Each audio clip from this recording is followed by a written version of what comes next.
Returning to the workplace, what needs to be done, how, and what we need to do. It's probably making you a little bit anxious about returning to the workplace. And we've talked about that recently. And last week we talked about setting some boundaries.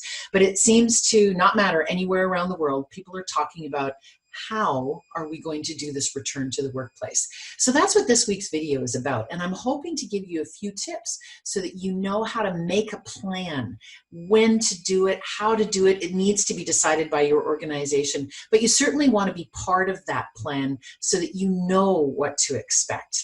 And so what we really want to do is create a plan which is as good as we possibly can. No one has done this before. And when I'm working with my clients on what the return to the workplace plan looks like, we know that we're not likely to hit it perfect the first time. But if we all work together, we can really get a good plan and tailor it as necessary. And the first thing that we really need to do is ask our team, ask everyone who works at our company, what are they worried about? What are the concerns that people who work for your company have? We have to show them that we care. We're looking for some good recommendations because they might have some good recommendations. We're also showing concern. So before we start putting in any great plans, let's actually reach out to our team and see how they feel about the entire thing. To tell you, I'm not a lawyer. I'm not giving you legal advice, but I'm giving you my perspective on the things that need to be done. And of course, we have to look at the physical safety of our workplace as well. What are the workstations going to look like that? What kind of reintegration are we doing? Are we doing a staggered integration? Are we doing a rotating integration? How long is that going to take? What's your best bet? Is it going to take you months to get everybody back to work? Is it going to take weeks? Is it going to take days? What about all the touch points we have in the workplace? You know, we've been talking about examples like the elevator. What about the photocopier machine? What about the kitchen? What about the coffee pot? You know, how are we going to handle all of that? What are the guidelines required for actual physical safety in the workplace? You know, people are worried about stuff like that. So we definitely have to think about those things. The cultural impact it's going to have in your organization. Let's assume you do a staggered reintegration and you bring back half of the team for a while. How is the half that's going to be working at home feeling? Are they going to feel like they're away from the mothership? Are they going to feel like they're not on the inside joke? They don't get it? Or how are the people that are first being brought back feeling? Do they feel like they're the guinea pigs in your plan? So how is this going to impact the culture of your organization? We know we need everybody to work together. And we know there's some people that are really excited to get back to work. And there's some people that are not really excited because they're scared. So how is this going to impact the entire team?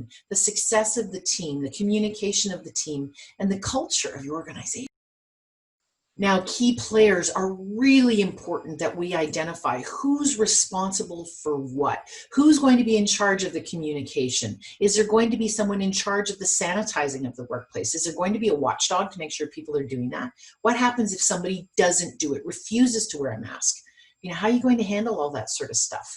There's so many different components involved in this. And so your key players need to be key players. So you absolutely need a minimum of one person on this team who's in senior leadership. If your senior leadership is not on this team, what message is that sending to your team? And if you have any anxiety at all about what's going on, you should be on the team. That's certainly going to help you. I recommend you be on the team anyway, but think about who really needs to be on this team. What are some of the things that we need to communicate? Who's the best to communicate? What's the best way to communicate that information? We have to prepare the workforce. What can they expect when they come back to work? Is there going to be training programs on how we clean equipment, on how we do things in our workplace, depending on what your business is, right? So we need to prepare them before they come back. It's kind of like when you first started school when you were a kid, you had that little test drive of what it was going to be like to get on the bus and go meet your teacher and where you put your lunch kit and your coat. We kind of need the same integration back to work. What's it going to look like? Because we know it's not going to look the way it used to look.